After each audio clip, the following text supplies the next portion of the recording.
Welcome to this explainer. Today, we're jumping straight into the Delhi Sultanate. We are looking at a wildly volatile 320-year period where 5 completely distinct dynasties shaped the Indian subcontinent. So, let's just dive right in and see how these empires rose to power and, why they all ultimately collapsed. Now, to tackle this massive timeline, there's actually a brilliantly simple mnemonic trick to remember the exact sequence of the 5 dynasties. It goes like this: Gul, Kile, To, Said, Lodi. I know, it sounds like just a simple, catchy phrase, but it literally unlocks 320 years of complex successions in one go. Let's break that down, because it maps out the chronological sequence perfectly. Gul stands for Ghulam, or the Mamluk slave dynasty. Kile gets us the Khaljis. To represents the Tughlaqs, and then that's followed directly by the Said, and finally the Lodi dynasty. You'll definitely want to keep this progression in mind because it perfectly structures the absolutely chaotic relay race of power we're about to explore. Looking at the overarching timeline here, there's a pretty fascinating irony I want to point out. The Tughlaq dynasty actually held on power the longest, ruling for a staggering 94 years. But, as we'll see in just a bit, having the longest grip on the throne absolutely did not stop them from executing some of the most disastrous policies in history. It just goes to show, time and power doesn't always equal effective governance. And we can immediately contrast that with the Khalji dynasty. They had the absolute shortest reign out of the bunch. We're talking a mere 30 years, just 3 decades. Yet, in that incredibly brief window, they pushed through administrative and economic overhauls so aggressive, so intense, that they permanently scarred and shaped medieval economics.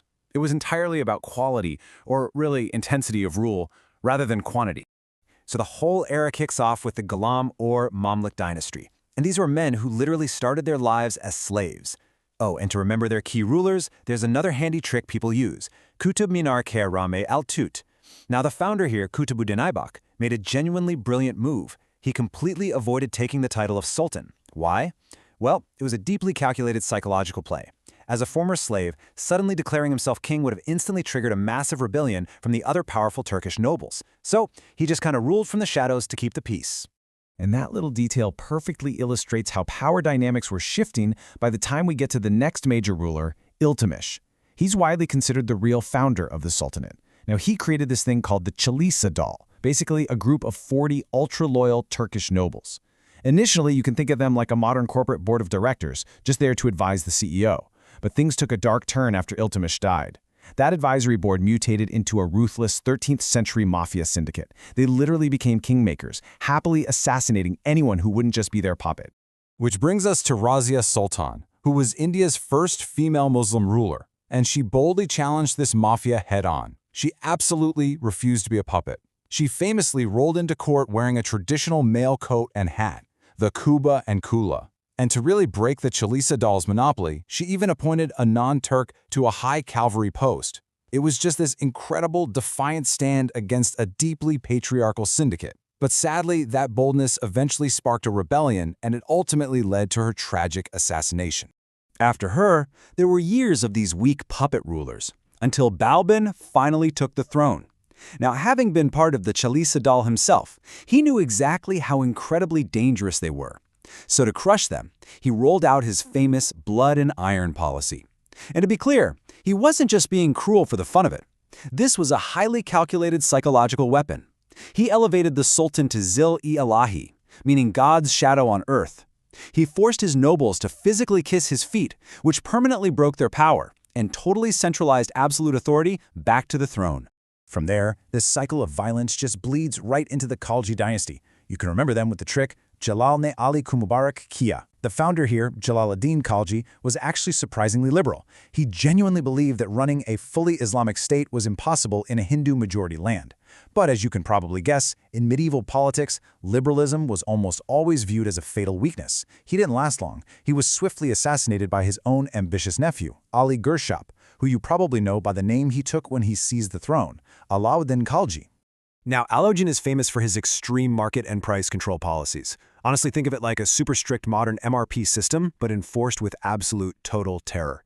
If a merchant underweighed goods, Alauddin's network of spies made sure that an equal amount of flesh was carved directly from that merchant's body. I know, brutal. But why go to that extreme? It wasn't just pure sadism. It was actually a cold military necessity. He needed an exponentially massive army to fend off Mongol invasions and expand his empire, but there was no way he could afford to pay them all a high wage. By deliberately crashing the cost of living, his soldiers could survive and fight on a tiny salary. Okay, so following the brutal but admittedly effective Khaljis, we entered the Tughlaqs. You can track them with the phrase Gaya Muhammad Faraz Khan Nasir. And this is where we meet Muhammad bin Tughlaq.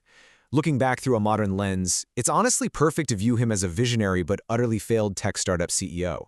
I mean, the guy possessed immense knowledge and genuinely revolutionary ideas, but his sense of timing and his execution were practically zero. Just look at this compounding list of failed launches. First up, he decided to increase taxes in the incredibly fertile Doab region exactly when a horrific famine hit. Terrible timing. Second, he ordered the entire population of Delhi to pack up and relocate to Daladabad just so he could centrally control his empire. Predictably, thousands died on the road. Third, anticipating modern paper money, he issued a copper fiat currency. Revolutionary idea, right? Except he forgot to put security marks on the coins. Citizens literally just minted fake money in their own kitchens, completely crashing the economy. Oh, and he also paid 370,000 soldiers a year in advance for a campaign he ended up canceling, and sent another army to freeze to death in the Himalayas. Like I said, brilliant ideas, catastrophic reality. So by the time his successor, Farah Shah Tughlaq, took over, the public and the nobles were absolutely furious. Farah Shah's entire reign ended up being essentially one massive damage control PR campaign.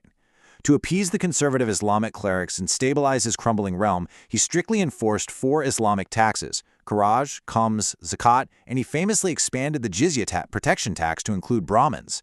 But he balanced out that strictness with massive public works. He built canals, free hospitals, and huge charity departments, all just trying to win back a little public favor.